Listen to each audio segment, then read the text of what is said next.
Hola, ¿qué tal? Buenas tardes con todos. Soy el doctor Eduardo Gutiérrez, cardiólogo del Centro Médico Plaza Lima Sur de la Clínica Ricardo Palma. El día de hoy estamos reunidos para poder charlar un poco en este consultorio en vivo acerca de la fibrilación auricular. La fibrilación auricular es una patología por lo general crónica que afecta a la población adulta y adulta mayor, que también puede afectar en ciertas condiciones que vamos a discutir luego a pacientes más jóvenes y que requiere un manejo muy especial porque es la responsable de muchos eventos cardiovasculares adversos, entre ellos los accidentes cerebrovasculares, también conocidos como derrame. Empecemos. Para poder ponernos un poco en contexto, hablaré acerca de cómo es que se conduce el estímulo eléctrico o el latido a través del tejido miocárdico, o sea, del corazón. El tejido miocárdico, el corazón, tiene básicamente dos componentes. Una parte es el músculo, que es el que se encarga de dar la contracción, y un tejido de conducción, que es algo así como un cableado que se encarga de transmitir la corriente eléctrica. En este caso, nosotros vemos en la diapositiva, en la imagen de la izquierda, que el estímulo eléctrico comienza en una estructura que se encuentra en la aurícula derecha, que es el nodo sinusal, que es el marcapaso fisiológico del corazón. Al ritmo normal, aquí en adelante, le llamaremos ritmo sinusal. Ese nodo sinusal se encarga de transmitir el impulso eléctrico hacia otro nodo que está ubicado un poco más abajo, que se llama nodo auriculoventricular. Este nodo auriculoventricular recoge el estímulo eléctrico y lo conduce a través de las dos ramas, izquierda y derecha, hacia los ventrículos. La activación sucesiva del nodo sinusal, del nodo auriculoventricular, de las ramas y del músculo es lo que genera el latido cardíaco. Entonces, es la transformación del impulso eléctrico en un impulso mecánico. Sin embargo, en la fibrilación auricular existen múltiples focos que no vienen del nodo sinusal, no vienen del origen normal, sino que vienen de las paredes de las aurículas. Estos focos, al no tener una coordinación, van a lanzar impulsos cada uno a su ritmo y van a generar una actividad eléctrica de la aurícula caótica, no va a ser ordenada. Estos impulsos van a bajar a través del nodo auriculoventricular y van a ser conducidos a través de las ramas hacia el resto del músculo cardíaco. Sin embargo, como no es una actividad ordenada, podemos ver la diferencia, la gran diferencia entre estos dos electrocardiogramas. El trazado de abajo es un trazado normal, donde podemos ver en la flecha azul la onda P, que es la onda que corresponde a la activación del nodo sinusal. Como vemos, el espacio entre latido y latido siempre es igual, es muy parejo. Mientras que en el trazado de arriba vemos a un trazado de un electrocardiograma con fibrilación auricular. Vemos que no existe ya la onda P, vemos unas ondas F minúscula, que son las ondas de fibrilación, en la flecha roja, y vemos que los intervalos RR, o sea, la distancia entre latido y latido, siempre es dispareja, nunca es igual. Entonces, los pacientes que tienen esta condición van a tener también un trastorno de conducción que es evidenciable en el pulso. Nosotros, al tocar el pulso de un paciente, ustedes pueden tocar el pulso ahorita en su casa, van a ver que su pulso es regular y rítmico, es como un reloj. Sin embargo, en los pacientes con fibrilación auricular van a encontrar que existe una normalidad en la conducción. Entre latido y latido nunca se palpa de manera normal. Muy bien. Entonces, hablemos un poco de cuántos pacientes tienen fibrilación auricular, de cuál es la carga de enfermedad, porque es algo bastante importante. La fibrilación auricular, al ser un trastorno crónico asociado a enfermedades crónico-degenerativas como la hipertensión arterial, la diabetes y la obesidad, es más común o más prevalente en aquellas sociedades que ya hicieron la transición epidemiológica de enfermedades infecciosas a enfermedades crónicas. Podemos ver en la presente diapositiva que aquellos países con una tasa mayor de desarrollo socioeconómico tienen una tasa también mayor de fibrilación auricular, llegando casi a más de 900 por cada 100.000 pacientes en la región de Norteamérica. Nosotros tenemos una tasa intermedia que se debe en parte a la ausencia de estudios en el país. Actualmente tenemos un estudio grande que se está avanzando, que es el REPERFA, pero que en general la falta de data y el subdiagnóstico evitan que tengamos una idea real de cómo estamos aquí en el Perú.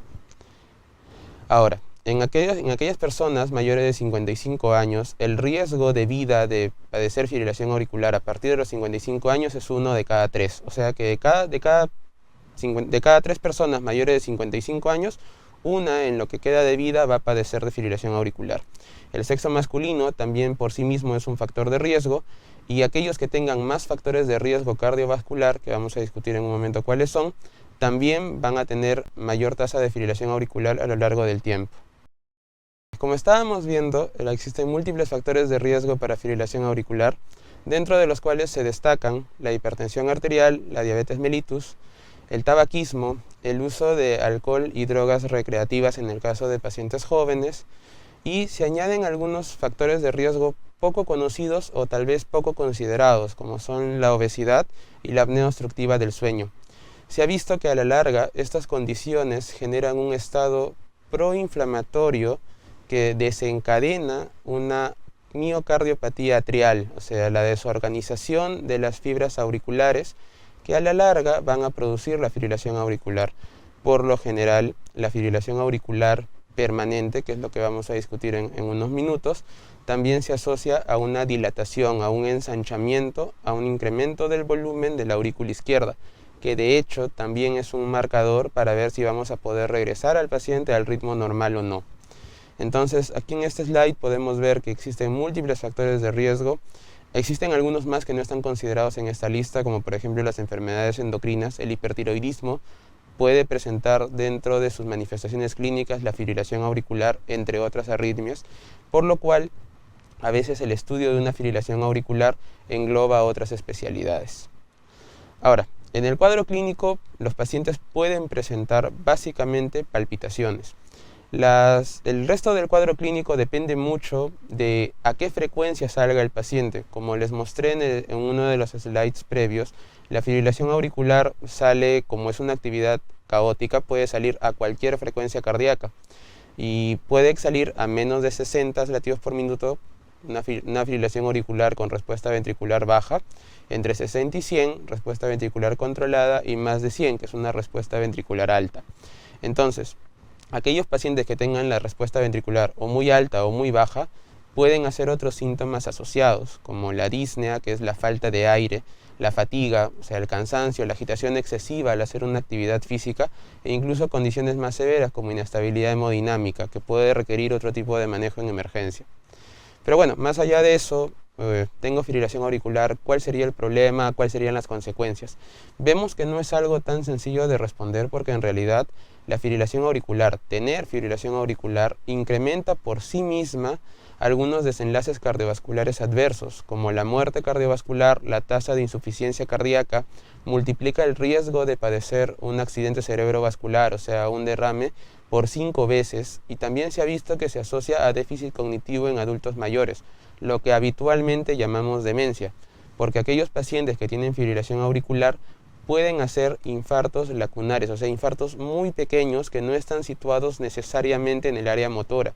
El paciente puede mover bien sus dos brazos, sus dos piernas, no tiene asimetría facial y sin embargo comienza a presentar déficit cognitivo progresivo. Entonces, la fibrilación auricular es una causa importante no solo de mortalidad cardiovascular, sino también de enfermedad cardiovascular.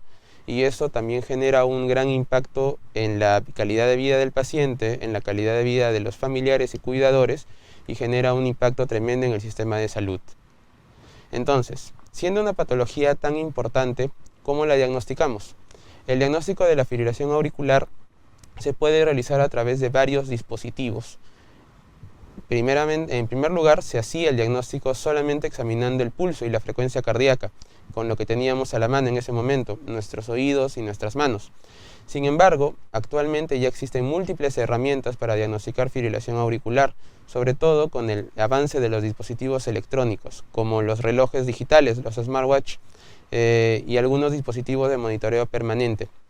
Existe una marca de relojes que puede leer y enviar un electrocardiograma al médico tratante y le puede enviar un trazado de lo que nosotros llamamos actividad auricular rápida, que son los ARE. Estos trazados en realidad no son diagnósticos de fibrilación auricular, pero aquellos pacientes que tienen estos eventos de respuesta auricular alta tienen mucho más riesgo de padecer fibrilación auricular a la larga. Por lo tanto, tener este hallazgo nos obliga a buscar fibrilación auricular subclínica con otros estudios. El diagnóstico de fibrilación auricular se realiza con el electrocardiograma de 12 derivaciones, que es algo que nosotros hacemos en consultorio, y en aquellos pacientes con electrocardiograma normal, porque por ejemplo en ese momento cuando se le hacía el electrocardiograma no tienen arritmia, se les puede hacer un estudio Holter de 24 horas. Estos estudios se realizan en la clínica para poder identificar a aquellos pacientes con fibrilación auricular y poderles dar el manejo apropiado. Ahora, estábamos hablando de que hay algunos pacientes que presentan fibrilación auricular por momentos y otros que presentan fibrilación auricular permanentemente. Y esto es porque se han identificado hasta 5 patrones de fibrilación auricular de acuerdo a su persistencia temporal, de los cuales, para hacer algo muy ligero, hablaremos básicamente de 3 y lo dividiremos de esta forma para que sea algo muy práctico. Fibrilación auricular paroxística es aquella que dura menos de 7 días, fibrilación auricular persistente que puede durar hasta el año, y la fibrilación auricular permanente que dura más de un año y que prácticamente el paciente ya la lleva de por vida. Al estudiar a un paciente, al examinar a un paciente con fibrilación auricular permanente, lo vamos a encontrar en arritmia, lo vamos a encontrar en fibrilación auricular en todo momento, en cualquier momento que nosotros le examinemos va a estar con la arritmia. El problema no es tanto eso, sino los pacientes con fibrilación auricular paroxística, que son aquellos pacientes que comienzan haciendo 1 minuto al día, 2 minutos al día, 30 minutos al día, y que lamentablemente cuando llegan al consultorio no los encontramos en arritmia, están con ritmo normal. Sin embargo, ya presentan factores de riesgo: hipertensión arterial, obesidad, tabaquismo, diabetes, apnea obstructiva del sueño. En estos pacientes es donde nosotros solicitamos los monitoreos Holter de 24 horas o incluso Holter extendidos hasta de 72 horas o una semana, con el fin de poder buscar esta arritmia. ¿Cómo valoramos el riesgo? El riesgo de los pacientes básicamente se divide en 2 riesgos. El riesgo isquémico, que es el riesgo de presentar un evento cardiovascular isquémico como un derrame, un ACV isquémico, y el riesgo hemorrágico, que básicamente lo vemos cuando el paciente comienza a medicarse, que es algo que vamos a discutir en un momento, que es lo que toma un paciente con fibrilación auricular. Ambos riesgos se valoran mediante unas escalas. La escala de riesgo isquémico es la escala de Chas-Basque, que es una escala utilizada también en los consultorios, que utiliza parámetros clínicos como la edad, la presencia de insuficiencia cardíaca, hipertensión arterial, diabetes o un infarto previo, que nos da una idea de qué tan comprometido está el componente isquémico del paciente. Aquellos pacientes con riesgo isquémico muy alto, o sea, aquellos pacientes varones con un Chas-Basque mayor de 2 o mujeres con 3 para arriba, están con indicación de recibir anticoagulación oral permanente. Mientras que aquellos pacientes con un riesgo intermedio, varones con 1, mujeres con 2, estos pacientes podemos ofrecerles todavía explicándoles los riesgos y beneficios de la anticoagulación, que reciban su manejo. En estos pacientes también, al estar anticoagulados, tenemos que valorar el riesgo de sangrado, que es la posibilidad de que el paciente presente como un efecto indeseable de la medicación un evento de sangrado, que puede ser un sangrado menor, como por ejemplo cuando nos cepillamos los dientes o cuando estornudamos un poco de sangre, o moretones cuando te golpeas contra, qué sé yo, una mesa, algo así, o eventos mayores, como por ejemplo eliminar sangre con orina o eliminar sangre en las deposiciones, que sí son eventos que tenemos que considerar porque estos por lo general requieren hospitalización y otro tipo de manejo.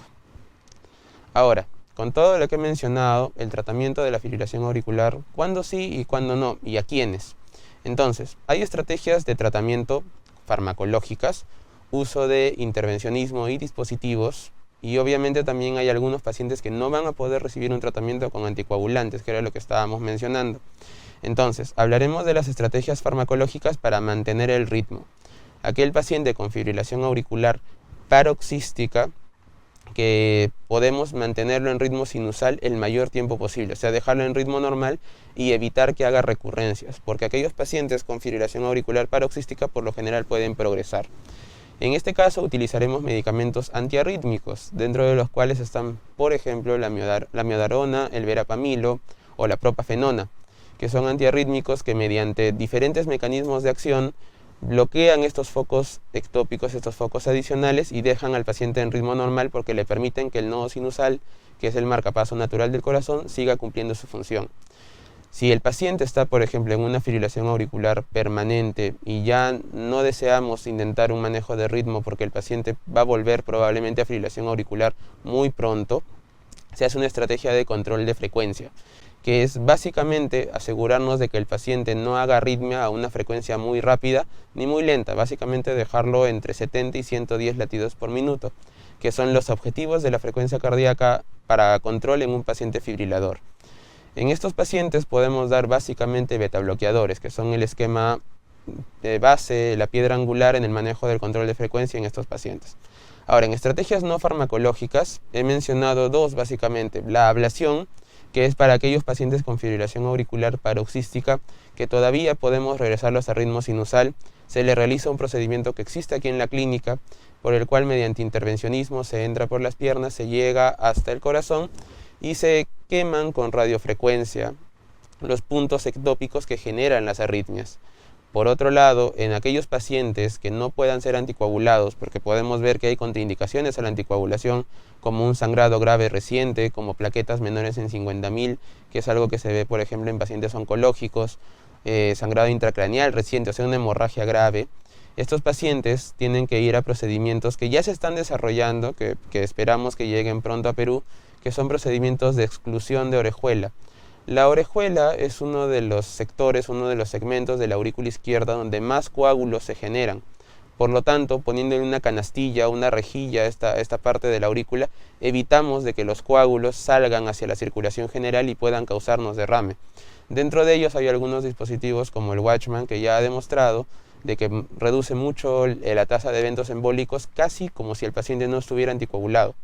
Entonces, una anticoagulación plena es tan buena como recibir este dispositivo. También existe la forma de cerrar la orejuela mediante cirugía. Aquellos pacientes que tienen una indicación de cirugía cardíaca, por ejemplo, un cambio valvular, una cirugía de revascularización, pueden ser candidatos a este procedimiento. Entonces, en resumen, cuando un paciente es diagnosticado de fibrilación auricular y nosotros deseamos anticoagularlo, tenemos que ver si el paciente es elegible. Primero, aquellos pacientes que sean portadores de válvulas, o sea, que han tenido alguna enfermedad en la válvula que nos ha obligado a operarlo y cambiarle la válvula. Ahorita en pacientes ya mayores hay una enfermedad que actualmente ya no se ve mucho, que es la fiebre reumática, que produce daño en la válvula mitral y a la larga produce también dilatación de la aurícula y fibrilación auricular. Esa enfermedad ya no es muy frecuente porque es una enfermedad producto de una enfermedad bacteriana por anticuerpos que se dirigen contra el tejido cardíaco y que actualmente ya no se ve mucho porque es tratable con antibióticos. Entonces, estos pacientes tienen válvulas protésicas, tienen prótesis valvulares, algunas son mecánicas, otras son biológicas, pero en general, si tienen fibrilación auricular y una válvula, en estos pacientes ya no es necesario valorar el riesgo, simplemente van a anticoagulación con un medicamento que se llama warfarina, que es uno de los medicamentos más antiguos dentro del grupo de los anticoagulantes, pero que aún así todavía nos sigue ayudando a salvar vidas. En aquellos pacientes que no tienen fibrilación auricular valvular, o sea, no son portadores de válvula o no tienen una lesión mitral que sea severa, estos pacientes son elegibles para tomar unas moléculas que se llaman nuevos anticoagulantes orales, dentro de los cuales está el rivaroxaban, el apixaban, el dabigatran, el edoxaban, entre otros. Para no entrar en mayores controversias, porque no es el objetivo de la presentación, diré que todos son muy buenos y que son muy eficaces en comparación con warfarina. Aquellos pacientes que tengan una indicación dentro de una fibrilación auricular no valvular para recibir un anticoagulante, se prefiere, las guías actualmente lo recomiendan, dar un anticoagulante oral directo en lugar de warfarina. Eso no quiere decir que warfarina sea mala. Aquellos pacientes que tienen que tomar warfarina se le prescribe. Sin embargo, tal vez estos pacientes van a requerir un monitoreo más seguido para evitar el sangrado, aparte de que presentan una limitación con la alimentación. Aquellos pacientes que usan warfarina no pueden comer vegetales de hoja verde, que es una indicación que el cardiólogo les tiene que dar al momento de iniciar el medicamento. Entonces, ya para terminar, vamos a comentar un poco de los casos especiales. Fibrilación auricular y pacientes de edad muy avanzada, aquellos pacientes que tienen fibrilación auricular y, por ejemplo, deciden gestar, entre otros casos. Empecemos comentando uno por uno. No hay ninguna contraindicación por edad para recibir anticoagulantes. La gran mayoría de anticoagulantes van a tener una indicación básicamente en función a cómo está trabajando el riñón. La función renal es un marcador para elegir la dosis de anticoagulante. Algunos pacientes tendrán que llevar la dosis completa si el riñón está bien, se disminuirá la dosis si el riñón no está tan bien, o se cambiará de anticoagulante a un anticoagulante que se puede utilizar con funciones más bajas, como por ejemplo la enoxaparina o la warfarina, que también se puede utilizar en falla renal. Sin embargo, por sí mismo no hay una contraindicación por edad. Por ejemplo, un paciente de 90 años, un paciente de 95 años todavía puede recibir tratamiento para la fibrilación auricular. En el caso de gestantes, se recomienda suspender la warfarina al inicio de la gestación y luego se puede reiniciar a partir de la semana 18 a 20 semanas. En cáncer, pacientes con cáncer y fibrilación auricular, el cáncer es una causa muy frecuente de formación de coágulos. Estos pacientes van a presentar eventos trombóticos con frecuencia y también se puede utilizar anticoagulantes. Sin embargo, hay que tener en cuenta de que algunos pacientes con cáncer también pueden tener plaquetas bajas, así que eso podría convertirse en una contraindicación para la anticoagulación. La individualización del paciente, o sea, no tomar una regla general y medir a todos los pacientes con ella, sino evaluar cada caso uno por uno, es parte de la labor del cardiólogo y que hace que la anticoagulación en pacientes con fibrilación auricular sea un tema tan fascinante, tan apasionante, porque nos permite tomar decisiones individuales para proteger al paciente. En el caso de cirugías selectivas, por lo general el cardiólogo va a suspender el anticoagulante entre 3 a 5 días dependiendo de la molécula.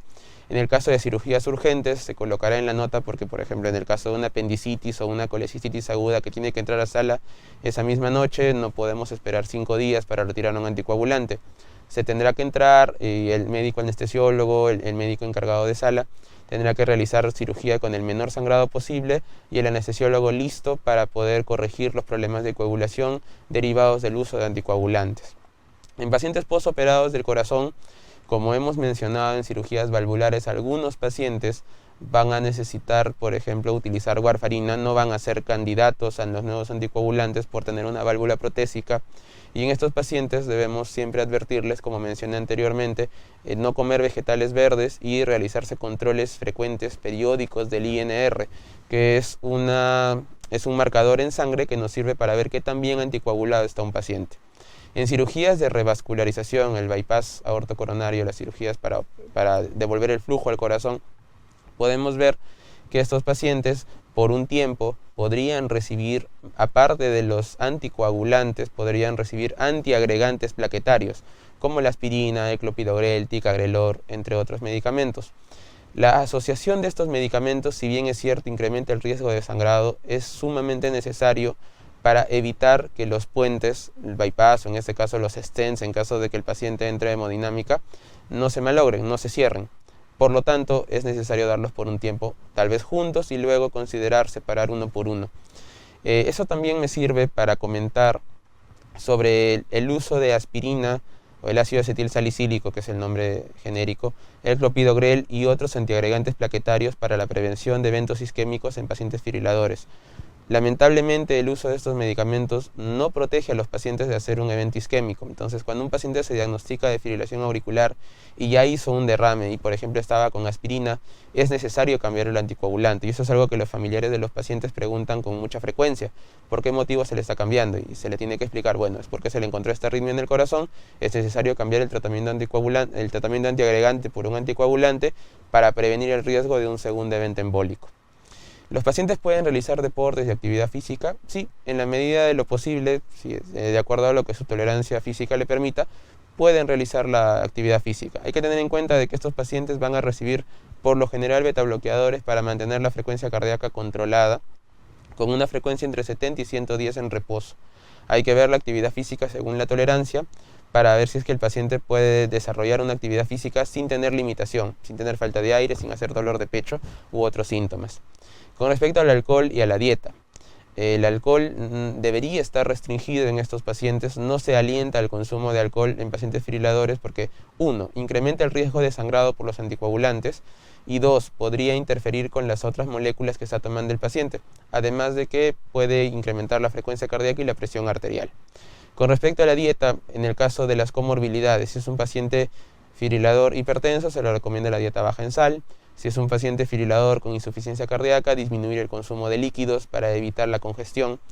Y bueno, básicamente esas son las principales limitaciones. Otras limitaciones específicas serán explicadas por su médico cardiólogo o por el equipo de nutrición de la clínica en caso de que sean requeridos. Para concluir ya, La fibrilación auricular es una patología con una carga de enfermedad muy importante. Ya hemos visto que es algo frecuente, no es algo raro o algo que tal vez no lo veamos. La mayoría de familiares o la mayoría de pacientes conocen a algún familiar que también tiene esta arritmia o que ha recibido intervención en el corazón o que tiene una válvula protésica. No es algo tan raro. Actualmente existen tratamientos que permiten que el paciente lleve una vida plena. Cada vez estamos desarrollando anticoagulantes con un mejor perfil de seguridad que disminuye mucho los riesgos de sangrado y que se pueden utilizar prácticamente en cualquier paciente. Actualmente hay muy pocos pacientes que no son elegibles a la anticoagulación y que por lo tanto tengan riesgo de tener un evento embólico. Por último, el manejo de la fibrilación auricular es multidisciplinario porque, como hemos comentado, tiene factores de riesgo que son muy variables y tiene que estar enfocado también de manera integral en el paciente. Como expliqué también, las guías, los protocolos no son para aplicarlos necesariamente a todos los pacientes, sino que podemos ir individualizando los casos para poder hacer un análisis mejor del paciente. Y bueno, creo que con eso hemos terminado. Espero que la exposición haya sido de su agrado, los conceptos hayan sido claros. Vamos a pasar ahora a responder algunas preguntas. Bien, a ver, comencemos. ¿Esta condición es hereditaria? En principio no. Existen algunas formas de fibrilación auricular, sobre todo en pacientes jóvenes, que pueden estar debidas a algunos defectos genéticos. La fibrilación auricular sí tiene base genética, pero por lo general la gran mayoría de casos de fibrilación auricular no son hereditarios, son adquiridos, y son adquiridos debido a los factores de riesgo que ya mencioné en uno de los primeros slides. A la cabeza, hipertensión arterial, diabetes, por ahí enfermedad coronaria, cirugías de revascularización o cambios valvulares. Doctor, gracias por su ponencia. Gracias. Si yo sufro de fibrilación diagnosticada, ¿puedo realizar cualquier deporte? Sí, excepto los deportes de contacto. Y eso no se debe tanto a un problema de la medicación, sino a los anticoagulantes.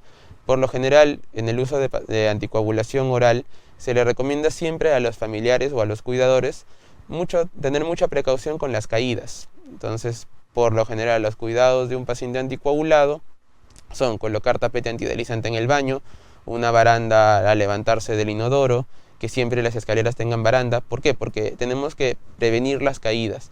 La caída en un paciente anticoagulado puede ser un evento catastrófico, porque nos puede complicar mucho a un paciente que estaba yendo muy bien.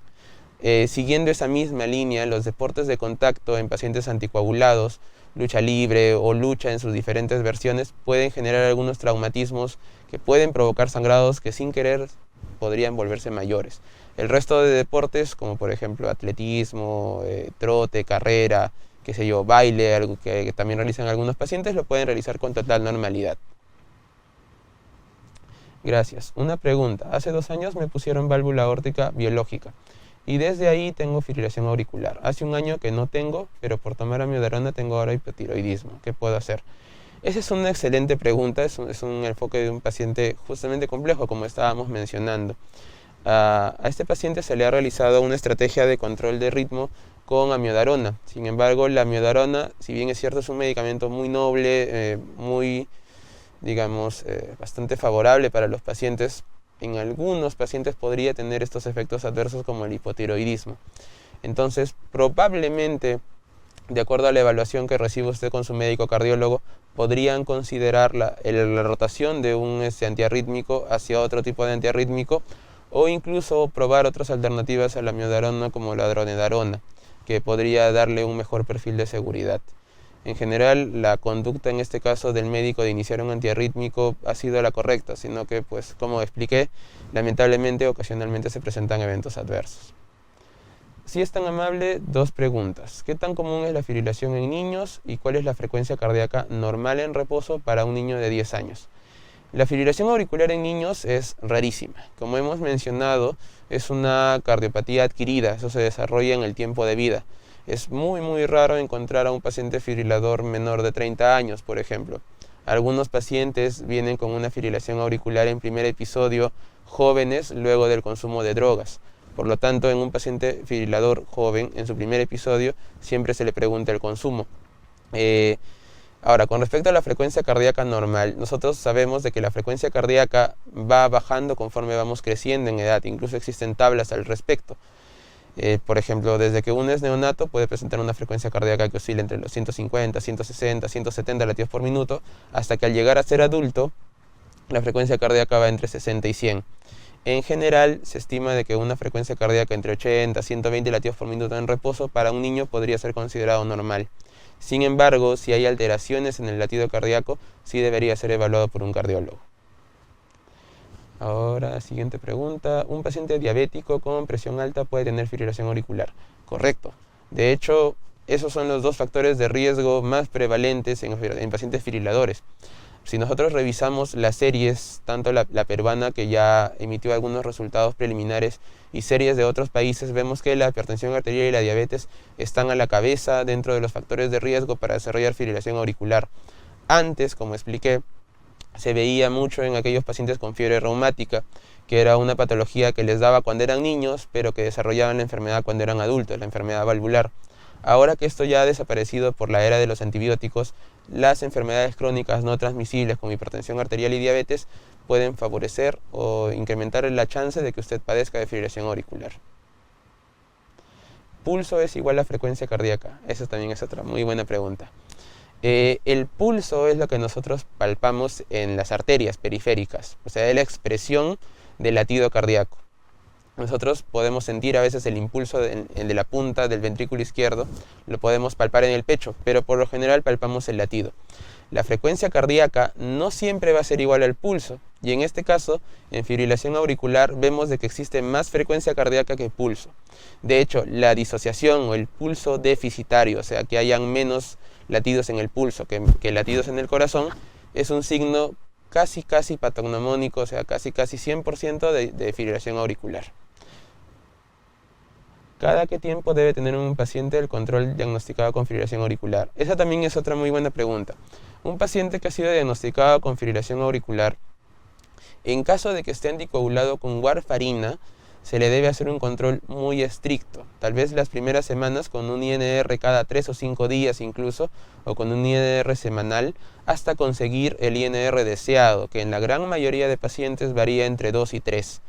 2 y 3 es un punto de corte para definir que también está anticoagulado un paciente. Si está en menos de 2, quiere decir de que no está suficientemente bien anticoagulado. Probablemente el cardiólogo en ese caso incrementará la dosis de warfarina hasta llegar a 2 y 3. Si estamos por encima de 3, probablemente el paciente está sobre anticoagulado y está expuesto a un riesgo incrementado de presentar eventos hemorrágicos. En estos pacientes el seguimiento debe ser muy estrecho, vigilando los factores de riesgo para sangrado, como por ejemplo el consumo de fármacos, el consumo de alcohol, disfunción renal o hepática, que casualmente son parte de los criterios para la escala de Hasbled que mencioné durante la exposición. En aquellos pacientes que están anticoagulados con los anticoagulantes orales directos, el control puede ser un poco más espaciado, como el de un paciente hipertenso, una visita cada 2 o 3 meses, y no hay la necesidad de sacarle los exámenes de sangre de INR, porque estos anticoagulantes no se vigilan mediante este dosaje. ¿Qué hacer para saber si padece fibrilación auricular? Como mencioné al inicio, el cribado, o sea, el tamizaje de estos pacientes, saber qué pacientes pueden presentar fibrilación auricular, es un verdadero reto y es una pregunta que todavía nosotros nos seguimos haciendo. Actualmente la evidencia menciona de que el cribado general de la población para detectar fibrilación auricular aparentemente es igual que el cribado dirigido, o sea, aquellos pacientes que tengan factores de riesgo, presión alta, diabetes, obesidad, apnea obstructiva del sueño, una enfermedad valvular, un síndrome coronario crónico que ha sido revascularizado, estos pacientes, al tener más chance por tener los factores de riesgo, deberían ser sometidos a una vigilancia más exhaustiva. Electrocardiograma, estudio del pulso, en caso de que tengan estos dispositivos nuevos como los smartwatch, utilizarlos y sacar reportes frecuentes de su frecuencia cardíaca, y en aquellos pacientes con mayor sospecha realizar los estudios Holter. A veces hay pacientes que tienen un derrame, se les deja con ácido acetilsalicílico, con antiagregantes, y con antiagregantes vuelven a hacer el segundo episodio de derrame. Entonces, aquellos pacientes que teóricamente están bien protegidos por los antiagregantes, que siguen haciendo eventos embólicos, debe haber una fuerte sospecha de fibrilación auricular, porque los antiagregantes lamentablemente no lo están protegiendo. Consulta, ¿valsartán de 80 es equivalente a losartán de 50? Esa pregunta escapa un poco de los límites de la exposición, pero sin embargo la vamos a responder. El valsartán y el losartán son medicamentos que corresponden a la categoría de los antagonistas del receptor de angiotensina 2. Estos medicamentos se clasifican básicamente por su potencia. Vamos a ver aquellos medicamentos que tienen mucha potencia como telmisartán, olmesartán, irbesartán, candesartán, y aquellos pacientes o aquellas moléculas que tienen un poco menos de potencia como valsartán y losartán. Las dosis son equivalentes. No debemos guiarnos tanto del número, de que 80 es más de 50 o que por ahí el 16 del candesartán es menos que 50 de losartán. En realidad acá lo que guía es la potencia de la molécula. Y sí, son equivalentes. Tengo fibrilación auricular, hipertrofia cardíaca y uso marcapaso hipertensión arterial. Claro, el hecho de tener fibrilación auricular lamentablemente no evita que el paciente sea portador de marcapaso. Estos justamente son pacientes mucho más complejos y de hecho incluso a veces la presencia del marcapaso, o mejor dicho, la presencia de fibrilación auricular, si es paroxística o permanente, nos puede indicar qué tipo de marcapasos va a usar. Existen muchas clases de marcapasos y muchas clases de programaciones de marcapaso. Existe marcapaso de un solo cable, de 2 cables. Aquellos pacientes permanentes por lo general van bien con un solo cable. Aquellos pacientes paroxísticos por lo general van bien con 2 cables. Y durante el desarrollo, mientras tienen puesto el marcapaso, pueden incluso desarrollar la fibrilación auricular. Durante los muestreos de telemetría, o sea, cuando el paciente va a su control con el cardiólogo, electrofisiólogo y revisan su equipo, pueden ver que un paciente que aparentemente no hacía fibrilación auricular lo realiza, porque tener un marcapaso es como tener un holter puesto de manera permanente. Entonces el cardiólogo electrofisiólogo puede interrogar al marcapaso y preguntarle si es que el paciente ha hecho episodios de fibrilación auricular. Ese es un tipo de paciente muy complejo, pero que afortunadamente, como comenté en la presentación, tenemos ya estrategias de manejo disponibles. ¿Cuáles serían los valores normales del título cardíaco? Yo tomo rivaroxaban de 20 después del almuerzo y bisoprolol de 5 partido en 4 por la noche. Esa es la dosis más bajita de bisoprolol, es 1.25. El bisoprolol es un beta bloqueador que controla la frecuencia cardíaca y se puede dar desde 1.25 miligramos al día hasta 10 miligramos al día. Y el rivaroxaban casualmente es uno de los nuevos anticoagulantes orales que estaba mencionando.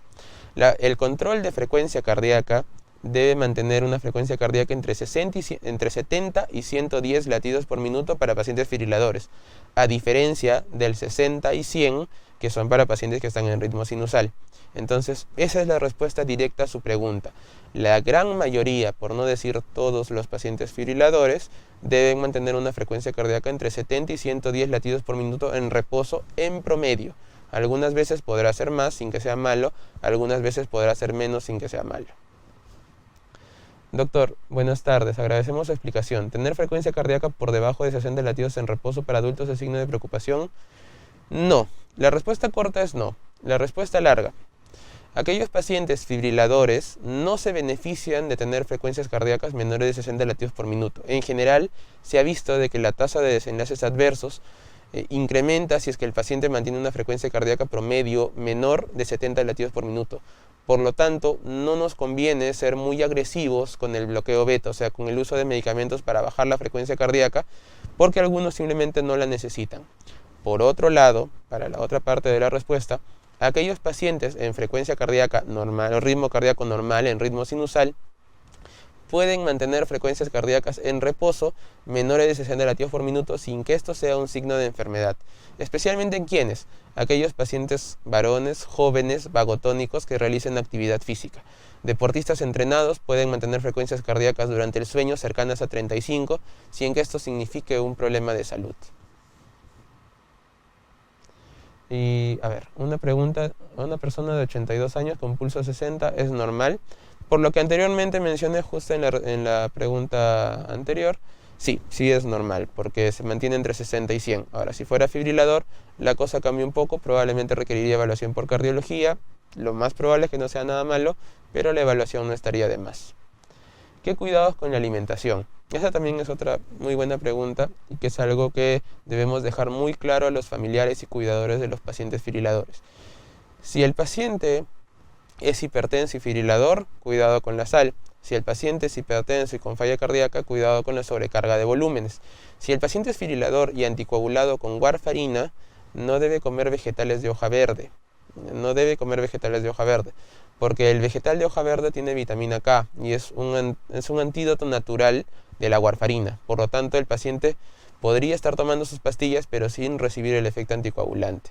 Cualquier otra sugerencia es individualizada con nutrición. Buenas noches, doctor. Una pregunta: ¿cómo saber si tengo fibrilación? Sufro de presión alta. Esa pregunta va relacionada a una de las preguntas anteriores. Efectivamente, el cribado de fibrilación auricular debe ser realizado en aquellos pacientes que tengan factores de riesgo. Aquellos pacientes que también presenten palpitaciones o síntomas derivados de palpitaciones deberían ser estudiados con un poco más de cuidado con estas pruebas, como el electrocardiograma, el examen físico y el Holter de 24 horas. Y si hay más sospecha, o sea, si el Holter sale normal porque justo en ese momento, en ese día, no hizo episodios de fibrilación auricular, podemos ser un poco más exhaustivos con un Holter ampliado. Doctor Gutiérrez, muchas gracias por su ponencia. Una consulta: ante la posibilidad de que un paciente con fibrilación auricular y esperando la llegada a un centro médico, ¿qué podemos hacer con el paciente? Acá hay que distinguir dos casos. Aquel paciente que tenga una fibrilación auricular crónica, permanente, ya bien establecida, en cuyo caso el paciente no tiene ningún problema. Si ya nos quedamos con fibrilación auricular, si el paciente ya está con arritmia, en realidad no hay nada que hacer. Acá yo creo que la pregunta está más orientada a aquellos pacientes que hacen el primer episodio de fibrilación auricular. En ese caso, lo primero es mantener la calma y acudir al centro de salud, o en este caso a la clínica, para que reciba primero el diagnóstico. No estar medicando al paciente en casa, no darle, por ejemplo, medicaciones muy frecuentes como captopril, no darle ácido acetilsalicílico, no darle losartán, que son algunas cosas que los pacientes vienen a veces a consulta y dicen: le di esto, pero en realidad eso no nos va a ayudar ni para el diagnóstico ni para el manejo, sino simplemente guardar la calma, acudir a emergencia, que le realicen el trazado electrocardiográfico. El trazado electrocardiográfico en estos pacientes es muy valioso. Un electrocardiograma, mientras el paciente está con arritmia, es la evidencia para iniciar el tratamiento. También está escrito de que nosotros, sin evidencia, sin demostración de la fibrilación auricular, no podemos anticoagular a un paciente. Por lo tanto, es muy necesario ese trazado. Entonces, mantener la calma, acudir a emergencia, no administrar ningún medicamento que no esté prescrito por un colega y recibir la atención en emergencia. Tengo fibrilación auricular controlada con propafenona y clopidogrel, pero tengo apnea del sueño. ¿Qué especialidad debo recurrir? Gracias. Bueno, justamente lo que hablábamos, ¿no? Aquellos pacientes que tienen múltiples patologías asociadas a la fibrilación auricular. Probablemente sería lo apropiado cambiar el clopidogrel, que es un antiagregante plaquetario, por algún anticoagulante oral directo, previa evaluación obviamente por el médico cardiólogo. Además, la propafenona, que también había mencionado, es un antiarrítmico para mantenimiento de ritmo cardíaco. O sea, no es para control de frecuencia, es para control de ritmo. Es para evitar que el paciente haga nuevos episodios de fibrilación auricular. Entonces, con respecto a eso, con respecto a cardiología, debe acudir a cardiología sí o sí para el manejo de esta arritmia en particular. En segundo lugar, el manejo de la apnea obstructiva del sueño básicamente lo hace con neurología y neumología, ya que el paciente, por lo general, con apnea obstructiva del sueño puede requerir, dependiendo de la severidad, un dispositivo de apoyo respiratorio que se llama CPAP, que es una maquinita que usa en la noche mediante una bigotera. Y por último, también endocrinología, porque la causa más frecuente de apnea obstructiva del sueño es la obesidad. Entonces, en estos pacientes podría convenir que reduzcan el peso, y el normopeso también mejora el control de la frecuencia cardíaca en pacientes fibriladores y mejora también el control de la presión arterial. Buenas noches, doctor. Tomo Pradaxa de 150, Betapres, Iltux, soy hipertenso. Tuve un problema auricular, ¿qué cuidados debo mantener? Gracias. No, bueno, por ejemplo es un paciente que ya está bien estudiado, está bien manejado con estos medicamentos. Pradaxa es dabigatran, es uno de los anticoagulantes orales directos. Como he mencionado, existen múltiples anticoagulantes orales directos en el mercado. Todos son muy buenos. Ahora, el uso de Betapres, que es metoprolol, y el uso de Iltux, que es olmesartán, es porque aparte el paciente es hipertenso. Y en este caso el metoprolol, que es uno de los beta bloqueadores, también está orientado al control de frecuencia. Los cuidados son los mismos cuidados que ya expresé, como de ser un paciente anticoagulado, tener mucho cuidado con las caídas. ¿Ya? En el caso de ser un paciente hipertenso, ser muy fiel a su medicación, estar muy bien apegado a su medicación y realizar un control periódico de presión arterial. Si es un paciente bien controlado, entre 2 a 3 veces por semana, además de la dieta baja en sal. Me han operado hace 6 meses de cáncer de tiroides, he recibido iodoterapia. Sufro de fibrilación auricular desde el 2002, tomo bisoprolol, irbesartán, Xarelto es rivaroxaban. Me siento agitada y me arde, me pesan las piernas, tomo levotiroxina. Ya, en este caso, en principio no parece que el cuadro clínico sea causado por un problema cardíaco. De todas maneras, al tener todos estos antecedentes, sería adecuado que el paciente o la paciente acuda al consultorio de cardiología para poder hacer una evaluación cardiológica integral con los exámenes que ya mencioné. Sería necesario ver cómo está la función ventricular y también consultar con endocrinología, porque a veces también hay alteraciones del perfil tiroideo. Y bueno, creo que esa fue la última pregunta, ya estamos también con el tiempo. Les agradezco a todos la presencia y la permanencia durante la exposición hasta el final. Muchas gracias a todos. Los espero en el consultorio de cardiología del Centro Médico de la Clínica Ricardo Palma, Plaza Lima Sur, y también aquí en la sede central, en el 8º piso de la Torre B, donde podremos responder el resto de sus interrogantes, podremos también realizar evaluación cardiológica integral y siempre estamos dispuestos a poder ayudarles. Gracias.